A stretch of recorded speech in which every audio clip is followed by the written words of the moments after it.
فرماتا ہے وَلَقَدْ نَعْلَمُ أَنَّكَ يَضِيقُ صَدْرُكَ بِمَا يَقُولُونَ۔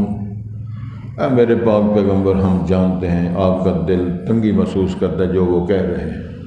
مثلا رسول پاک کے سامنے گئے، محمد صاحب تیرا الہ کون ہے، اس کا خاندان بتا، کیا تیرا ایک رب جو ہے وہ سارے کام کر لے گا؟ جب یہ اس کہے تو تنگی محسوس نہیں ہوگی؟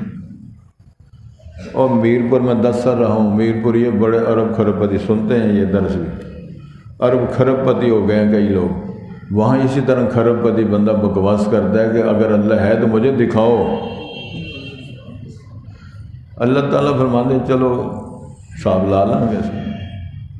وہ پاکستان آیا، اس کا ایک ہی بیٹا تھا، تو پاکستان کی سرزمین تو پاکستان کی ڈرائیونگ تو تھی جان دے نا، وہ گجران والا تھوڑا ہی ہے جڑا اتنے ڈرائیونگ کر لے ساری دنیا میں کر لیں گے ماشاء اللہ۔ اتوں لا کے گھنٹہ گھر چلا جائے تو گھنٹہ گھر وہ دال بازار وہ گڈی سے ڈرائیو گئے سب لو سرٹیفکیٹ دے دو، ساری دنیا چلا لیں انشاءاللہ۔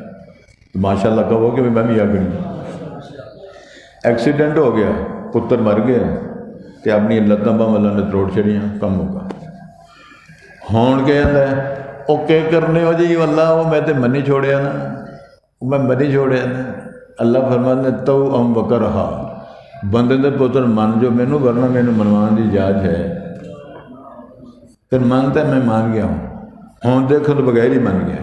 پتر دی لاش پڑی، اپنی ٹنگاں ٹوٹیاں تے ہسپتال پہ آیا، تے مننا ہی آپ ٹور گیا۔ کیا سمجھتے ہیں اللہ کے پاس کوئی طریقہ نہیں ہے؟ یہی فرمایا جناب ہم انا کفیناک المستہزئین، مذاق اڑانے والوں کے لیے ہم کافی ہیں۔ الذین یجعلون مع اللہ الہا آخر، اللہ کے ساتھ اور بھی معبود اور کرنے والی سرکاریں بناتے ہیں۔ فسوف یعلمون، ان کو پتہ چل جائے گا۔ وَلَقَدْ نَعْلَمُ أَنَّكَ يَضِيقُ صَدْرُكَ بِمَا يَقُولُونَ، ہم تو سمجھتے ہیں آپ کی تنگی دل محسوس کرتا ہے جو یہ بک رہے۔ آپ کیا کریں اس کا حل کیا؟ فَسَبِّحْ بِحَمْدِ رَبِّكَ، اپنے رب کی پاکیزگی بیان کریں حمد و ثنا کے ساتھ۔ کیا مطلب ہے؟ کبھی سبحان اللہ پڑھیں، کبھی الحمدللہ پڑھیں، کبھی لا الہ پڑھیں، کبھی سبوح قدوس رب الملائکہ پڑھیں، کبھی سبحان اللہ وبحمدہ عدد خلقہ ورضا نفسہ وزنۃ عرشہ ومداد کلماتہ، یہ پڑھیں آپ کو سکون آئے، سارے معاملہ ٹھیک۔